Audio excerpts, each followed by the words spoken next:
નમસ્કાર મિત્રો, education with Jignesh Sharma તમારું સ્વાગત છે અને હું છું જિગ્નેશ.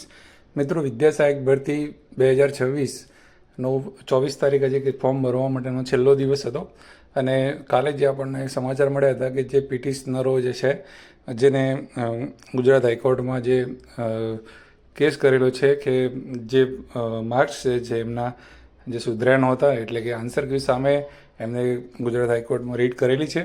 તો કોર્ટે જે ચુકાદો આપ્યો છે અને એમને જે ફોર્મ ભરવા માટે મંજૂરી આપી હતી, તો આજે જે છે 24 તારીખે એ લોકોને ફિઝિકલી ફોર્મ ભરવા માટે, એટલે કે જે પણ આપણે ઓનલાઈન ફોર્મ રેગ્યુલર ભરીએ છીએ એવી રીતે નહીં, પણ એવા જે ઉમેદવારો જઈ રહ્યા એ લોકોને ગાંધીનગર જે વિદ્યા સહાયક ભરતી બોર્ડ રહ્યું ત્યાં રૂબરૂમાં જે બોલાવેલા હતા અને રૂબરૂમાં એ લોકોનું ફોર્મ ભરાઈને ફી પણ જે છે ત્યાં લેવામાં આવી હતી.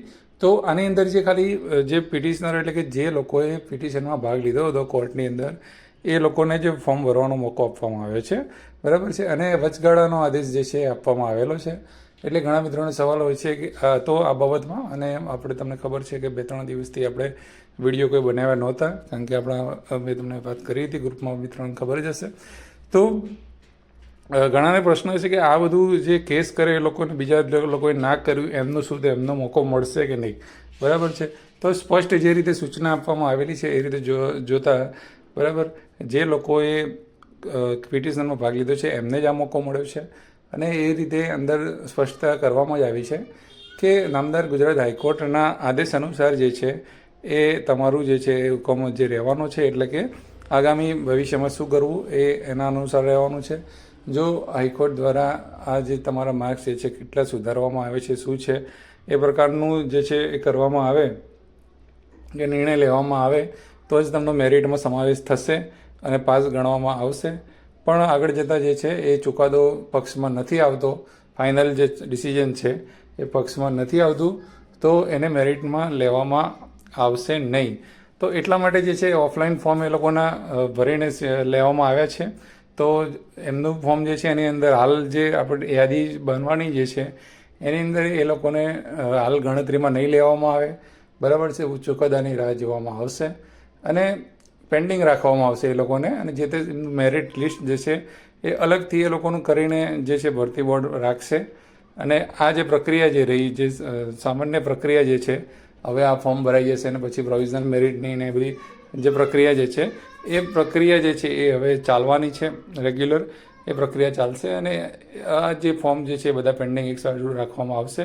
અને આ પ્રક્રિયા દરમિયાન જો આવી જાય છે એ લોકો, બરાબર છે, એમનો ચુકાદો આવી જાય છે અને ફેવરમાં આવે છે, એના માર્ક્સ જે છે એ વધે છે, તો એ લોકોને જે તે જનરલનું જે મેરિટ જે છે એની અંદર એ લોકોને સમાવવામાં આવશે, બરાબર. અને તો ચુકાદો આવતો નથી, બરાબર. ચુકાદો નથી આવતો, એમના પક્ષમાં નથી આવતો તો પણ એમને નહીં કરવામાં આવે, અને કોઈ પણ પ્રકારનો ચુકાદો નથી આવતો તો પણ હાલ મેરિટ લિસ્ટમાં એમનો સમાવેશ કરવામાં આવશે નહીં, બરાબર છે. એટલે આશા છે કે તમને સમજાઈ ગયો હશે કે આખો મુદ્દો શું છે, બરાબર છે. તમામ ઉમેદવારો જે છે એની અસર, એની એટલા બધા ઉમેદવારો પિટિશનરો કદાચ નહોતા, એટલી બધી અસર એની અંદર નહીં પડે. પણ 1-2 માર્ક્સ માટે જે લોકો રહી ગયેલા છે એ લોકોના ડિગ્રીના એવા માર્ક્સ બી સારા છે. તો મેરિટ તો જો છે એવું નથી કે બધા ડાઉન મેરિટવાળા હશે, 80 માર્કવાળા હોય તો સારું એવું મેરિટ એમનું બનતું જ હોય છે, બરાબર છે. તો હવે આગામી સમયમાં આપણે જોવું રહ્યું કે હાઈકોર્ટ દ્વારા જે છે એ અંતિમ ચુકાદો શું આપવામાં આવે છે, અને એના ઉપર જ એમની અરજીનો આધાર રહેલો છે. ભરતીનું ફોર્મ ભરવાનો આજે આખરી દિવસ હતો, છેલ્લો દિવસ છે. અને આંકડા જે છે તો લગભગ 12,000નો આંકડો ફોર્મનો સામે આવેલો છે. અને ટોટલ એક્ઝેક્ટ કેટલા ફોર્મ ભરાયા છે એની હાલ માહિતી કોઈ ઉપલબ્ધ નથી. આગામી વિડીયો જે આવશે એની અંદર આપણે વાત કરીશું.